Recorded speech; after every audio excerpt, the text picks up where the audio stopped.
Hello there, thanks for taking the time out from watching the European Championships to download and listen to another podcast from the world's longest running football fans podcast at celticanderground.net.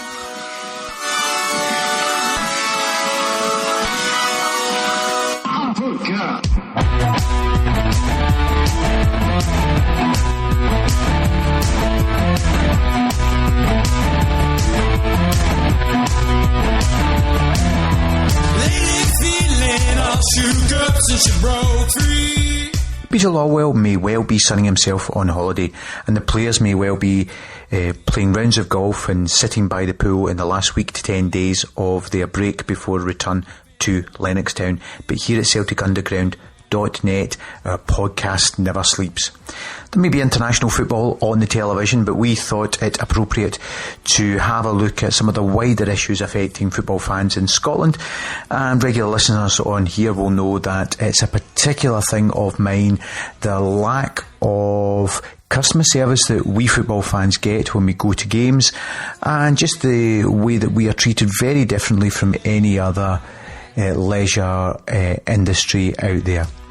One of the big reasons for that is the ridiculous Offensive Behaviour at Football Act. Now, you will know that with the changeover in the recent Holyrood elections, which saw things revert to the expected norm of no single party having overall control, one of the first things that was the Labour Party discussed was the repeal of the Offensive Behaviour at Football Act, and that is being taken forward by James Kelly MSP. I have dealt with James before, so I asked him if he could pop along and have a chat with me about how that act may be repealed and what part he's going to play. And as you'll hear in the podcast specifically, he then gives a bit of information about what part you can play in the repeal of this legislation. He and I cover off some of the points that people raise as to why this legislation is needed. For me personally, you'll hear my point in it quite a few times. Just the very principle of a piece of legislation that says you, as a football fan, have to be treated differently to everybody else in society, with a presumption that we need to catch you out for doing wrong, is just not right. Anyway, I will leave it for you to listen to that. Meantime, prior to that, the music in the background, you'll remember in the Jim Hedella Hunt podcast, I said I was looking for some people to send in some tunes, and we would stick your music on our podcast. And also, if you had a Celtic story about a game that was important to you, if you could stick that down on an audio file, etc. So, first up is some new music. So the first band to send something into podcast at celticanderground.net were the Urchins. The song playing in the background just now is Fight Back, and at the end it is Love From A Gun. Links onto their YouTube videos are on the website. So that's the Urchins. Go on to celticanderground.net and you'll see their video. Meantime, this is me, Harry Brady, with him, James Kelly.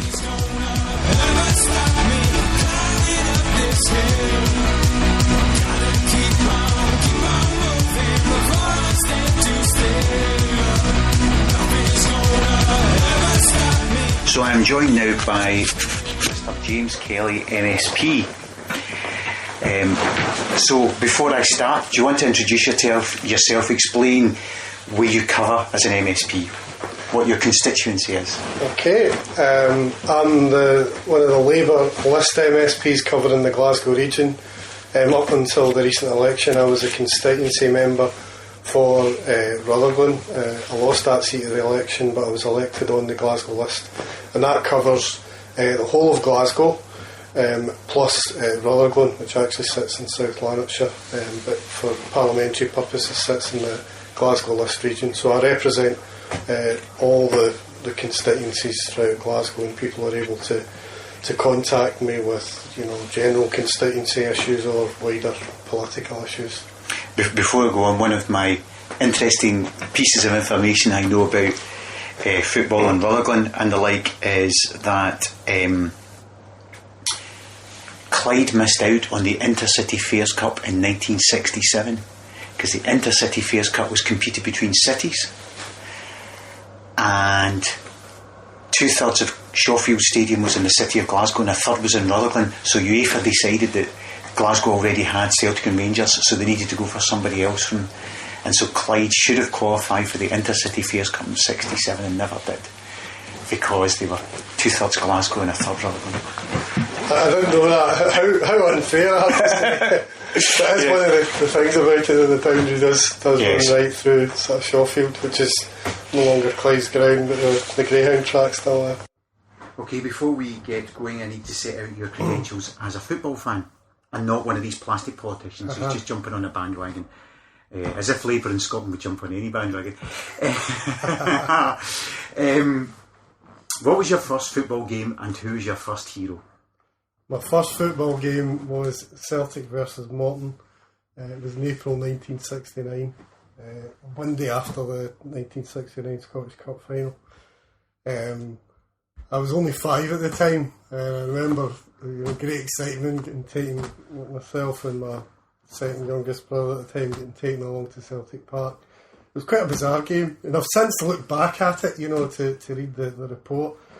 But Celtic, as you know, had a really good season that year, but they lost that game 4-2. I don't know if the players were hungover from the Saturday from the cup final. And, after all the excitement of getting into the ground, we were in the wee enclosure in front of the stand, as it was then. Yeah. And Morton kept scoring, and it seemed really odd, And the other thing I remember about it was that the second half had not long started, and my dad suddenly said, the referee's getting ready to blow his final whistle. And I think that was cue for, there was a crowd of various uncles and all that, and I think they were wanting to leave early to get to the pub. So it was a sort of truncated trip along to Celtic Park. But can I link to that, I suppose, my hero? I mean, I wouldn't say I'm a person that goes right in for heroes, but, the one person I would say I've always admired is Billy McNeill. And it links to that time. At that time we stayed in Denison, but from 1972 onwards we stayed in Halfway, and we didn't go to lots of the games, but we would quite often go if it was a cup final or a semi-final. At Hampden we would go over, and there was a family stayed nearby, the McGarveys, and Sean McGarvey had a builder's van, and him and my dad would sit in the front of the builder's van, and me and my 4 brothers and the 2 McGarveys, 7 of us, would sit in the back of this builder's van, no seats or seat belts or anything like that. The health and safety would have a field day, and we would fire over to Hampden for semi-finals, finals, and my kind of memory of it, quite often Celtic would win. Yeah. Like 1970, I remember the 1974 League Cup final, for example, Celtic won 6-3, and the day always ended with Billy McNeill. We would always get into the North Enclosure, and he would end with Billy McNeill holding up the cup, and you'd see the shining cup, and Billy McNeill lifting it up. So from that time, Billy McNeill was, was a hero. I think his story speaks for itself, both in terms of a player and a manager, but also just in terms of being a man of real integrity. Mm-hmm. So that was, you said you didn't go every single week, but you went a lot. Did you start to going to football as you got older? Yeah. Have you still go to football as a politician? I still go. I don't go as often. I don't have a season ticket anymore. I tend to go. I quite like the start of the season. When it's like the Champions League qualifiers and that. I tend to have more time during the summer than once you get into September. So I don't have a season ticket. I don't go every week, but I still periodically go.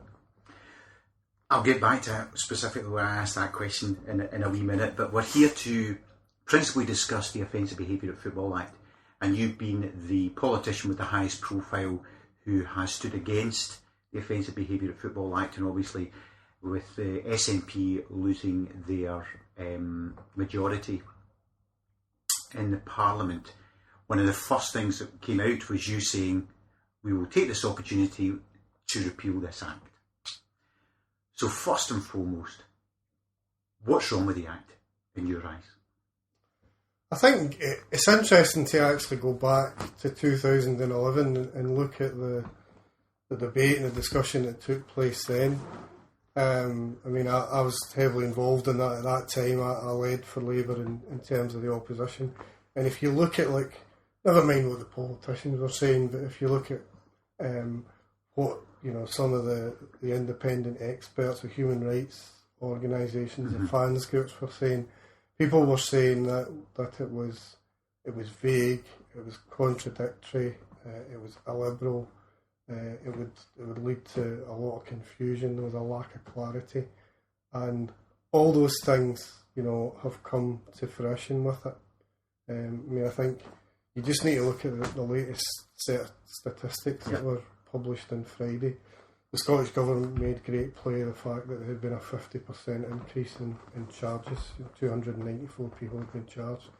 If you actually look at it, of those 25%, they didn't take the charge to court, and 2% they took no further action. So that means that 27% of cases they're not doing anything about it. And that, to me, illustrates, the unfairness and the confusion around the Act. Because what's clearly happened is that people have been arrested at the football by a police officer who genuinely believes that they've committed an offence under the Offensive Behaviour at Football Act.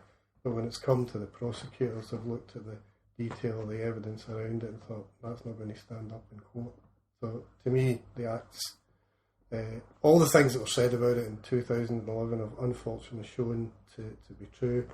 The Act isn't working, and that's why I intend pressing ahead with my plans to bring forward a private member's bill to repeal it. Difficulty for me here is I think the Act's an arse. But I obviously need to put the counter points to you about why people would suggest that it should be in place. First of all, what do you think motivated the SNP to bring this in? Well, again, I think that's quite interesting. A TV reporter asked me off camera that last week. Why did they actually bring it forward? And again, go back to what actually happened. It all goes back to that game in March 2011, the Cup replay, and what actually happened was, as the game, all the listeners will be well aware of what happened, but as the game actually finished, Ali McCoist and Neil Lennon clashed on the touchline, and the cameras were right there, they captured it.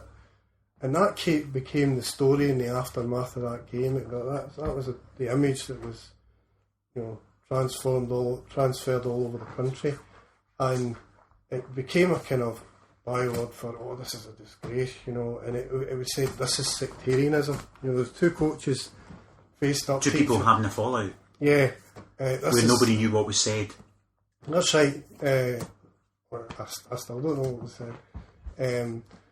So in the aftermath of that, there was a lot of media coverage, and there was a lot of commentary around, sectarians. This is sectarianism, and we need to tackle it. And the SNP then called a summit to tackle sectarianism. And on the back of that, remember as well that this was in the run into the 2011 Scottish Parliament election, so there was quite a political context to it. On the back of the summit, Alex Salmond said he would bring forward a bill to tackle sectarianism. He said he would do it, by the start of the new football season. So after the election, he was kind of, he was kind of stuck to that pledge, and that was really what kind of was the event that led to the bill going through. I mean, I actually believe that if you speak privately to some SNP MSPs, I don't think they thought it was a good idea to rush it through, and B, to eventually introduce it. But once the First Minister at that time had said, we're going to introduce that bill, they were doing it, and to me they were locked into it then. And a lot of the defence of the bill since then from the SNP is because of that, because they introduced it, and they almost can't kind of be seen to backtrack on it. They do know that sectarianism happens outside football. Well, I think that's one of the... There was an interesting article by Kenny Farquharson in the Times recently talking about this, And he spoke about how civil servants, politicians, people in places that to affect policy, they didn't have an understanding of sectarianism. He spoke about being at one of the summits, and I think that's part of the problem. They don't have they're locked in the civil service offices in Edinburgh, and they don't. They saw that McCoy's Lane clashes. That's sectarianism, and they don't understand it's something that. Because you mentioned the stats, the hate crime stats that came out. Mm-hmm. You are 10 times more likely to be attacked if you're Muslim in Scotland in general. 3 times more likely to be attacked if you're Catholic in Scotland in general. And something like 5 times more likely to be attacked or the victim of a hate crime if you're gay, lesbian, transsexual, whatever. That's nothing to do with football. That's to do with the problem that Scotland as a society has got. And would they not have been better tackling the fact that Scotland's got a problem? Because you'll notice who's not on that list that I'm going through. Mm. I can never get my head around the thought process on why. The other obvious issue with it is they now have had to say, I'm not aware, you'll tell me, has there ever been anybody reported or charged or convicted where the complaint has been made by not a police officer?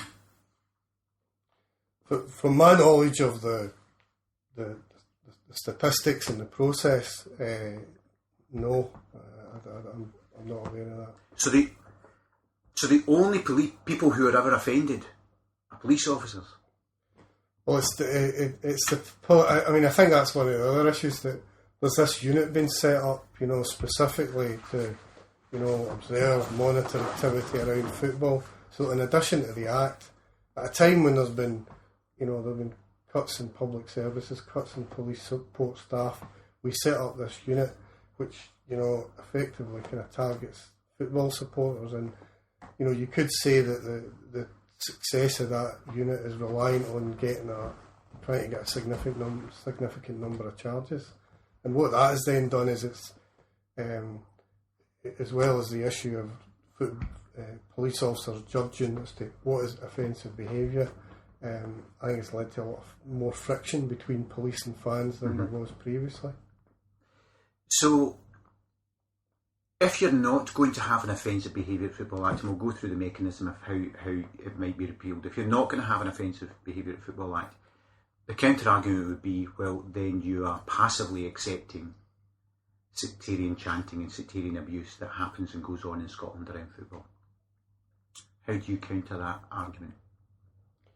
I think if there's behaviour, whether it's in a football match or out with the football match, which is, sectarian, and that there's already effective legislation in place to deal with that. There's breach of the peace legislation. There's assault legislation in place, which was used before 2011.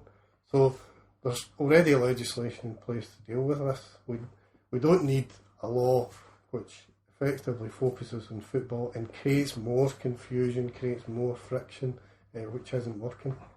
You use the existing legislation, and I think in terms of tackling sectarianism, it's not about a law based around 90 minutes of the football. You need a proper strategy which is based around working in communities, working in schools, working in education, so that people grow up with a greater awareness of their fellow citizens and how to treat their fellow citizens. Well, you mentioned schools there. I'm just going through the tick list of defences of the Offensive Behaviour Act. One of the reasons we've got a sectarian problem in Scotland, some would argue, is because we have a separate schooling system, particularly in the west of Scotland. Do you think that plays any part in it, in terms of having Catholic schools and non-denominational schools? I think that that system's been in place. If you want to move forward relations, people need to work better together. I don't think if you had to suddenly turn around and say, well, let's move to one single schooling system, I don't think that would help, because it would undermine a process of education that's been in place, for the best part of a century. Now, it would cause more friction and bad feeling. I think what does need to be done is that there has to be more effective working together between the different schools.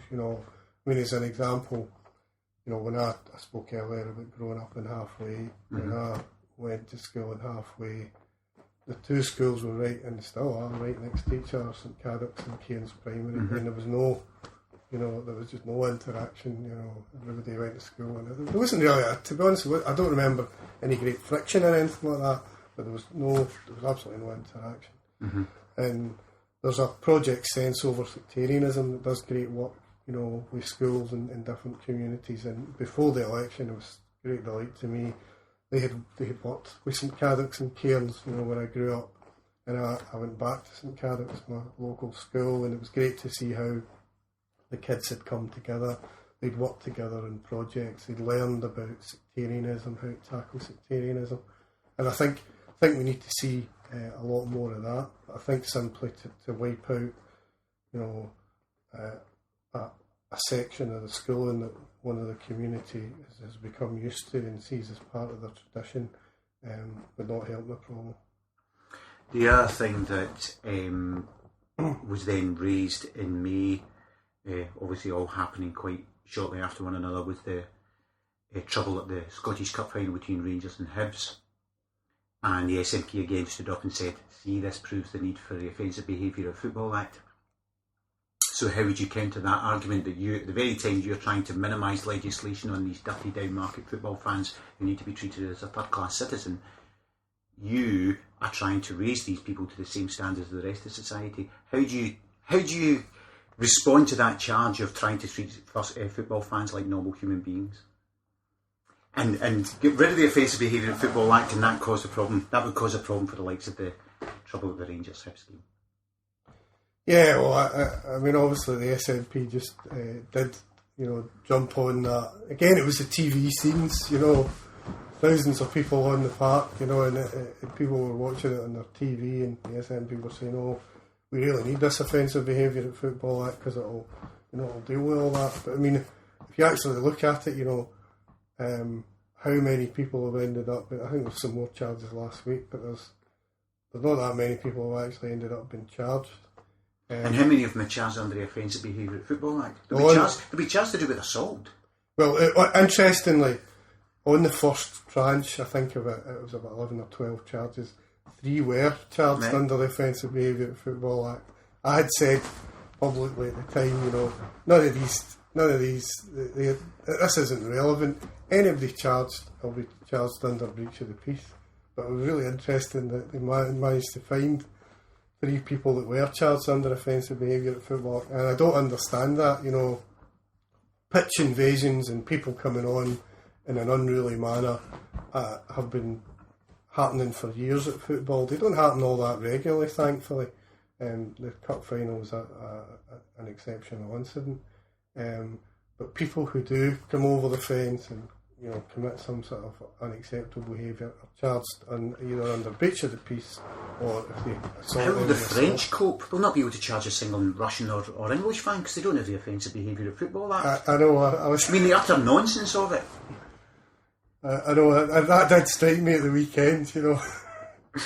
But the other aspect of that would be that's disconcerting as a non-political person. That it looks to me as if, in order to justify something that the politicians want to happen, the police and the Procurator Fiscal's Office are shoehorning in the legislation and charging people under an act that they do not need to charge them under. That's very dangerous for a democracy to be getting itself into that type of position. But what's going to be really interesting is these cases proceed to look at, why were they charged under the Offensive Behaviour at Football Act, and could they have been charged under other legislation? Because I think if it's the case that police and prosecutors are shoehorning in charges under Offensive Behaviour at Football so that Michael Matheson can then say this is an important tool in the fight against offensive behaviour, that's totally unacceptable. So, is there any merits in the Offensive Behaviour at Football Act that you see? I struggle to see any merits in it because, as I say, you know, what is it you're trying to achieve around football? What we want is we want people, a bit like the example I gave earlier about going to Hampden. You know, you want people, kids and families, to be able to go to the matches, enjoy the atmosphere, enjoy the football, go away at the end of the day and say, that was a great day out, let's do it all again next Saturday. So you want to promote, you know, good behaviour, you know, and you want to ensure that fans behave in a proper and appropriate manner. But if you look at the Offensive Behaviour at Football Act, you have a situation, I've had people, you know, constituents of mine come up and say to me, I've never committed an offence in my life, I've never been involved with the police, I go to the football and police are filming me and they're frisking me going in the door. And it's, you know, but fans are, rather than going to the game and enjoying the atmosphere, fans are going to the game getting agitated and uptight, and it doesn't add to the, you know, the overall enjoyment of the experience. So I struggle to see, you know, what it's actually achieved. You know, it's not working in legislative terms. If you've got confusion amongst the police and the prosecutors, and some of the sheriffs have been very vocal about this, it's not working in legislative terms, in terms of prosecuting people, and it's not working in terms of improving the atmosphere around the football. I mean, I've been going to the football for 40 years. I've seen incidents where it, you know, the atmosphere has been really bad. There's been a lot of, you know, there's been violence in the streets or violence at the games, and my genuine experience in recent years, I'm not saying there are not incidents that need to be dealt with, but my genuine experience is that it's not any way as bad as it was. Nothing. 20 years ago. It is a million miles away from what it was like pre-Hillsborough. Yeah, the seated stadiums have made a massive difference. And Hillsborough, to me, is one of the key bits in this, and it gets back to me asking you if you went to games. For me, part of the problem with the authorities on football in the 80s is the people who were making decisions about how to deal with problems with the football didn't go to the football. They weren't football fans. They watched it through the TV, as you've identified. So it created a them and us culture. Football fans were some lower class who permanently needed to be controlled. You had to watch out for them because they're about to cause trouble. So everything about the whole police and the whole attitude to everything is fence them in, because if we don't, they'll just cause trouble because there's some underclass. And we fortunately managed to wipe it. Unfortunately, it took the 96 deaths to the Liverpool fans. That fortunately we managed to get rid of that culture and realise that football fans are normal human beings for every day of their life who just happen to go to football as part of entertainment. And for me, the thing about the Offensive Behaviour Act is part of that reverting to the 80s culture. Without the 80s trouble, reverting to the 80s culture of people who don't understand football, don't go to the football, who are imposing these people need to be controlled mentality, which when you create that them and us, that's what leads to a Hillsborough type event, because it's about deal with them first, ask questions later, and that's my big concern about it. So how do you then get to, and so that's why I was asking if you went to games. Yeah. to see, because I don't think the people who created this legislation go to games. Yeah, I mean, you're exactly right. They don't understand, you know, it's a very good kind of assessment that it's a solution that was created when you might have argued for the relevance of that in the 80s, you know, when people did clash, you know, people went to the games, they stood on the terraces, remember the casuals and all that, yeah. They did look for fights, you know, the atmosphere's completely moved on. And I suppose the thing for football fans, they're looking for a bit of respect, you know. How can you expect people to come to the game, enjoy a good family experience, if when they turn up, you know, they're greeted by police and cameras, they're greeted with getting frisked. They're not being treated with respect. They're entitled to be treated with respect. They're decent citizens, like you and I. And the other aspect of that is even when you do look at the numbers of issues around football, the amount of times that it arises from, I often joke it should be called the offensive behaviour at pubs in the middle of Lanarkshire and Ayrshire Act.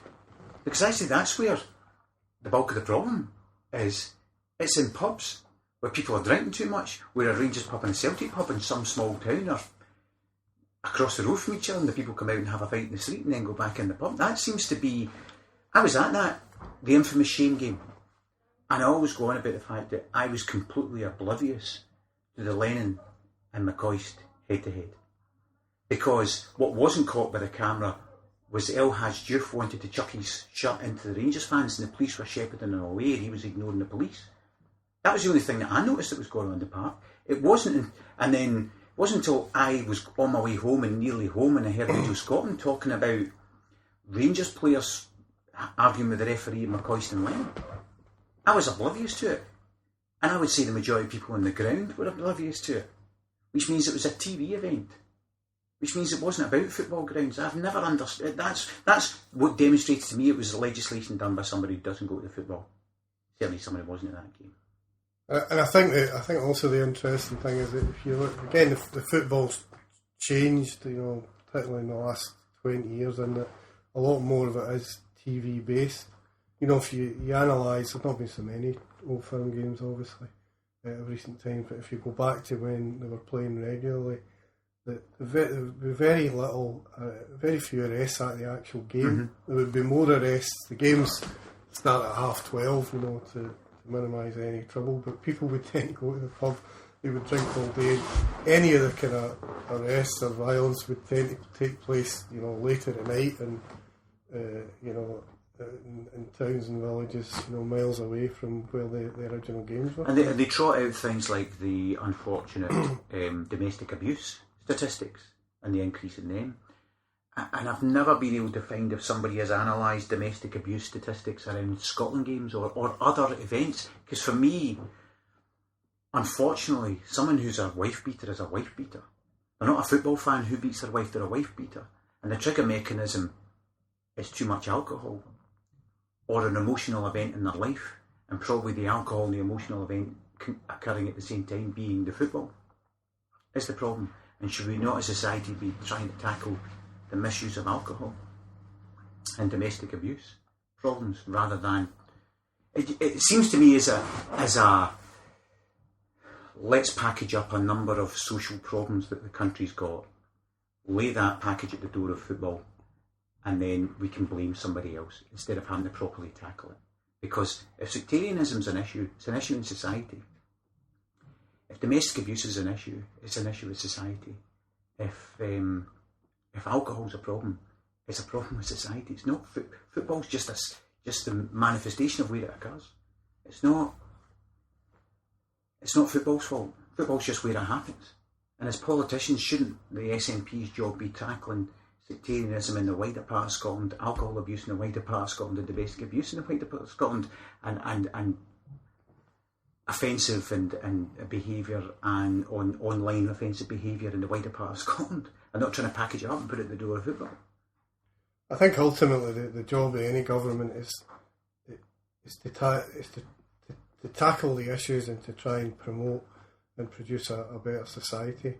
And I think what you found around the Offensive Behaviour at Football Act was it became almost like a kind of PR exercise. It sounded good to say, we're tackling sectarianism, and the SNP and the civil servants became locked into that. But the evidence shows, that it's done nothing to help the atmosphere around football. It's done nothing to tackle around sectarianism. And the job of governments in general, even aside the Offensive Behaviour at Football Act, should be to tackle the big issues and to try and build a better country. So, how, if one of the things you've identified is that it will be difficult for the SNP to put their hands up and say, we made a mess of this, how do you repeal it? Well, I've already begun work on the private members bill to repeal it, and I hope to produce my initial proposal, which is the first stage in it, in effect, by the end of this month. Mm-hmm. I tend to move quite quickly on this. I'm going to run a consultation over the summer, which will allow people with all different views, different political parties and also different fans groups, their view on it. And at the end of that, you produce a final proposal which needs to be supported by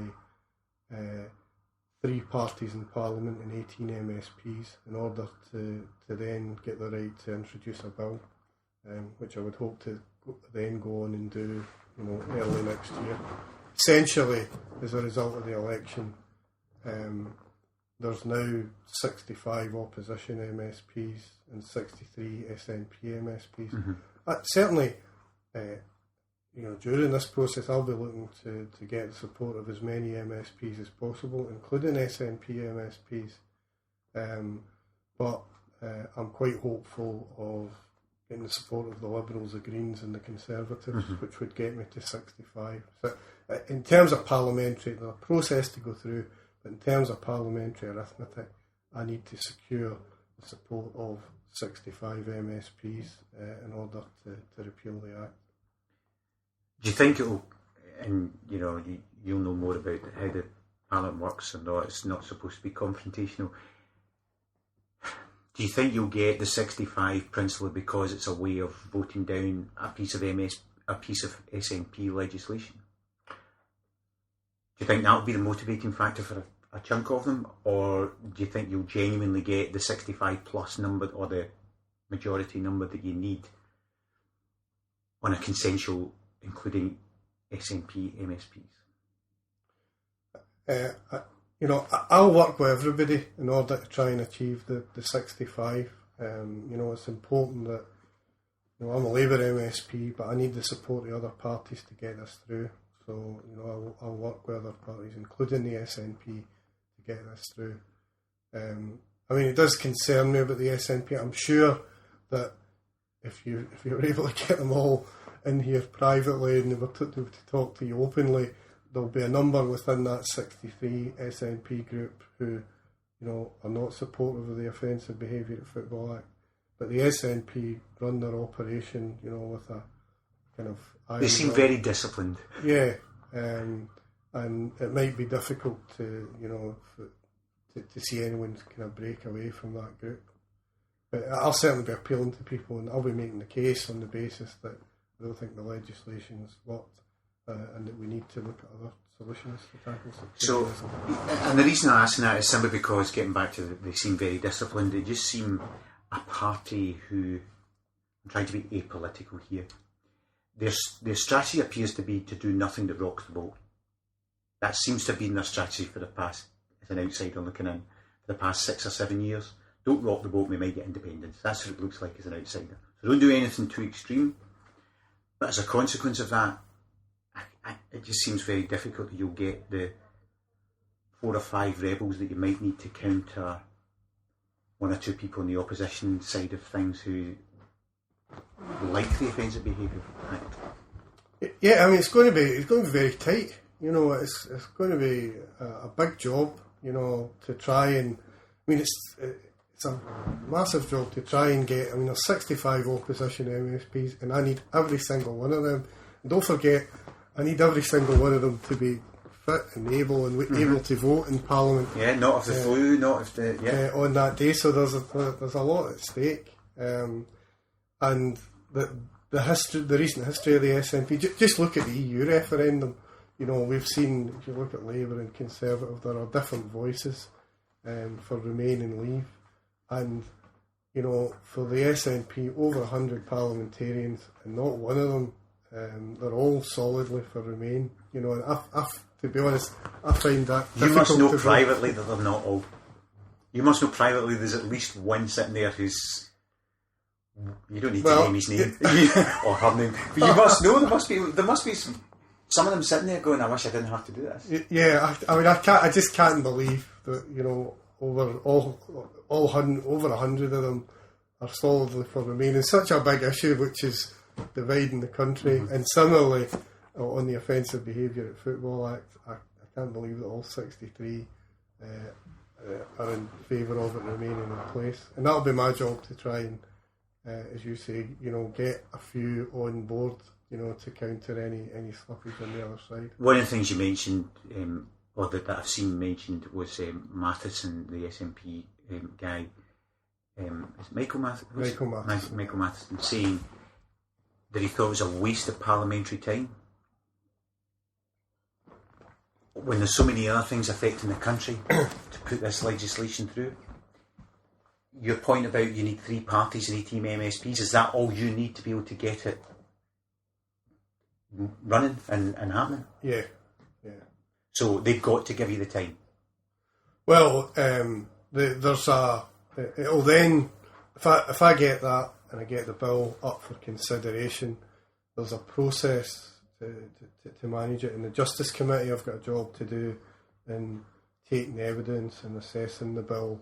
The Parliamentary Bureau, which contains members from different political parties, has a decision in terms of scheduling it. Mm-hmm. So I've no doubt that the government will look at how they can delay it, and I've no doubt that they'll. It's interesting, some of the comments since the election, including from Kenny McCaskill, people have started to say, well, it's not perfect, but let's amend it to address its shortcomings, mm-hmm. rather than wipe it out altogether.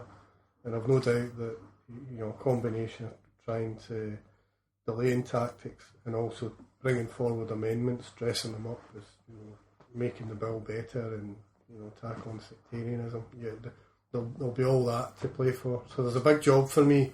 Mm-hmm. I need to be robust in moving this forward. I need to be solid in my arguments, and I also need to be adept at the parliamentary tactics. So you talked about at the moment you're hoping to have that first draft out by the end of June, and then circulating for consultation. So when you say available for consultation, who can comment on it? Who can, and how would they do that? I think that's really important, particularly for people that are listening, because one of the things that struck me since the election, since I've said I would take this forward, is that certainly online, a lot of some SNP people have really gone after me on it, mm-hmm. Particularly after the Scottish Cup final, and it's important that a consultation will be published. There'll be an online questionnaire where people have an opportunity to put forward their views on the bill, on the repeal. And will that be on the Holyrood website? Yeah, that'll be on the Holyrood website. I'll also have a website of my own that'll be pushing this. Mm-hmm. And it's important that if people have got views on the bill and they want to see the bill repealed, that they take part in that consultation and they put their views forward.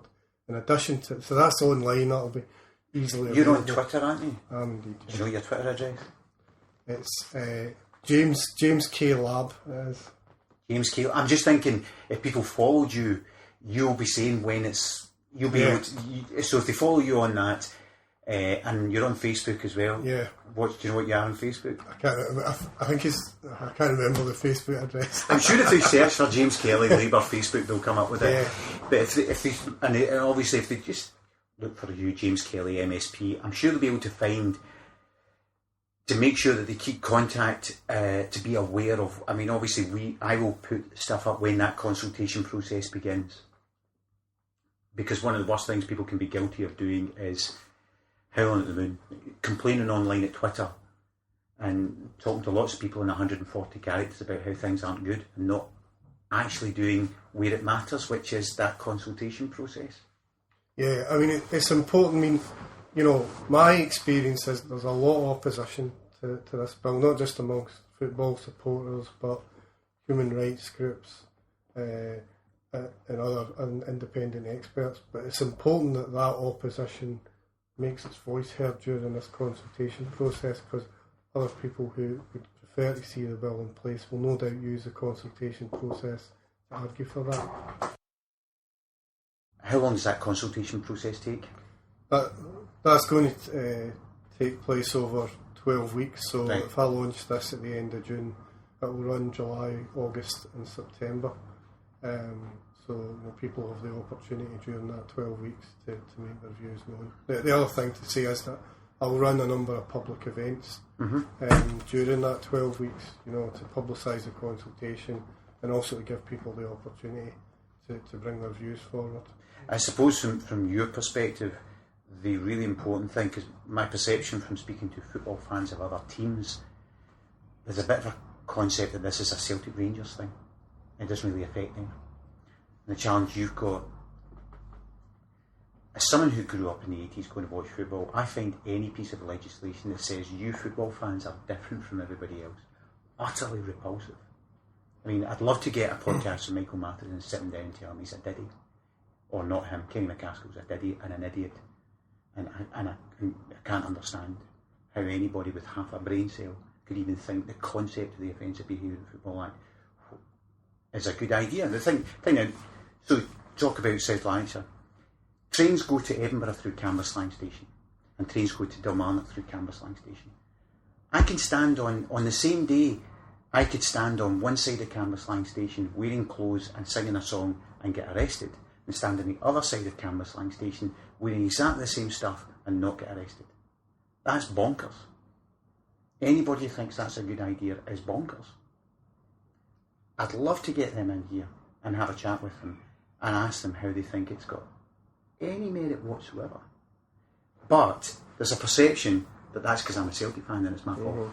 There's just like I described the parliamentary process, and you know, it's not going to work if this is just seen as a Labour idea. I need to work with politicians from all the parties. So, like for example, during this week, I'll be meeting formally the Conservatives, the Liberal Democrats, and the Greens to discuss this private member's bill. And similarly, outside Parliament, you know, it's not going to work if it's just seen as an exclusive, you know, work of Celtic and Rangers fans. We need all the fans to get involved. And I'll be seeking to build that up during the consultation period. Would you work with the SNP if they said, well, what we're going to then do is we take on board, say you manage to muster what looks to them as if you're on your, they're not sure if you'll get to 65, but you're en route.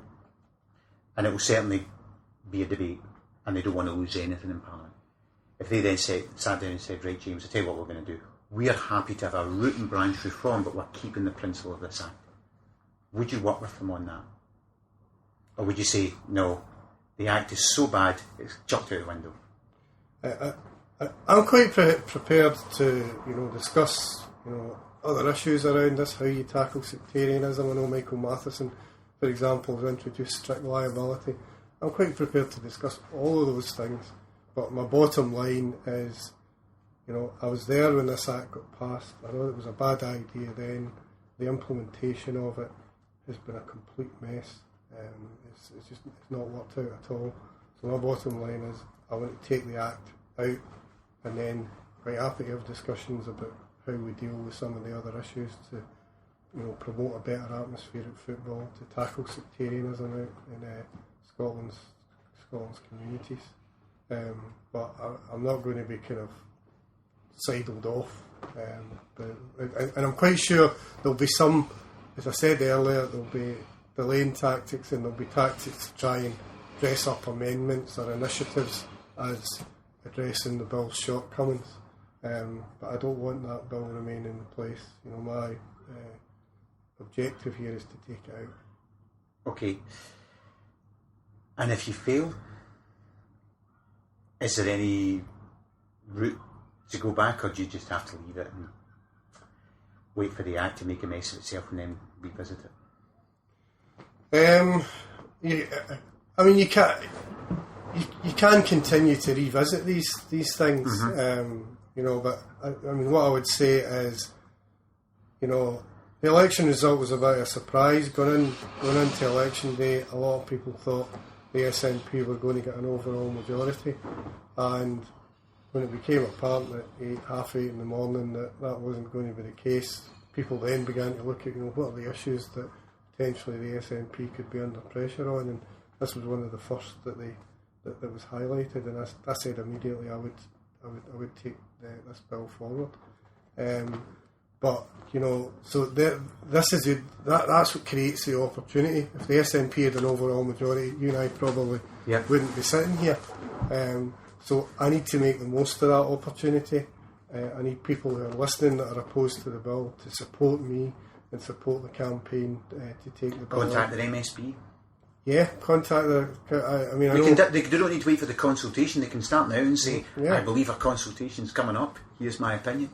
I think that's the thing for the SNP. I've got a lot of MSPs. There's a lot of people out in constituencies, people who are listening to this, who will have voted SNP but will be unhappy about the bill. And I think what they need to be saying to their SNP MSPs, whether they voted for them or not, this is an illiberal piece of legislation.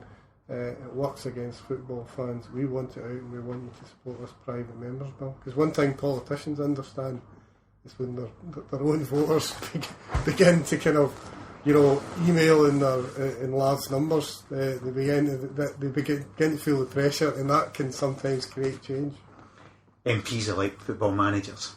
That's right. Yeah. Yes. It's what is it they say? It's not the owners who sack football managers; it's the fans. Yeah. So it's not the presiding officer who gets rid of MSPs or MPs. It's the voters, and it's the sentiment of voters. If I'm quite sure people listening to it, you'll give me a better idea. Actually, a number of voters or a handful of people on exactly the same topic can feel probably to you like a lot of people.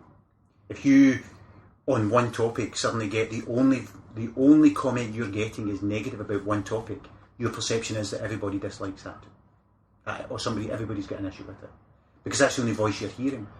So if everybody listening to this contacts their MSP, I doubt there'll be that many people writing to their MSP saying, I strongly believe in the Offensive Behaviour Act, can you please support it?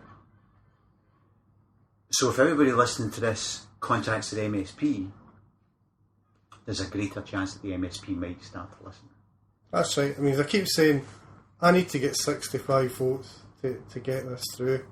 The SNP would like to portray my actions as, not dealing with unacceptable and offensive behaviour at football. They would like to just demonstrate it as a kind of bad move that's unhelpful. But if people are speaking out, and I know how unpopular the act is, but if people are speaking out and they're contacting the MSPs in large numbers, I can tell you, having been on the receiving end of it, that grabs an MSP's attention. Okay, so hopefully things will move forward there. I've kept you long enough, but I've just got one more thing. How do you think things are going to go under Brendan Rodgers? Well, like everybody, I think there's always a great euphoria as you get around to a new season, and Celtic fans love a big figure, they love a charismatic figure, and I think for all people might argue about Ronnie Dyler's assets and strengths, he wasn't seen as a charismatic figure. So I think Brendan Rodgers is seen as a leader. And I mentioned earlier that, one of the things I love about the football, I love the European nights. Mm-hmm. I can remember like the Celtic Real Madrid 1980 game, fantastic. And we've seen a lot of those great nights in recent times, and I think that's going to be the test for Brendan Rodgers. Can he get us into the Champions League group stage, and can we start to progress in Europe again? But I think he's given, you can see with the queues for the season tickets, he's given great hope. It's going to be a really interesting season with Rangers back in the league, and I think I'm like everybody else, I'm looking forward to it. There was one thing just made me think there as you were talking. There was an STV survey, I didn't see the exact detail, but it was pretty much saying that the bulk of the Parliament is made up with, I think it was a large proportion of Celtic fans, a reasonable proportion of Hibs fans, Dundee United and Aberdeen fans, that proportionately there was a low number of Rangers fans in the Parliament. Why is that? Do you think that might have changed now the Tories have got in? Well, I think that's... I didn't sort of drill down at the figures on that survey, but I think that included... Was it after? Oh, it was after the new vote. Yeah, that included the new Tory group. You would think you would get more. They're probably just not interested in football. maybe that's the case. But it's interesting that, you know. Anyway, I will say, James Kelly, thanks very much, and if everybody, I'll make sure the details are included for how you can contact your MSP.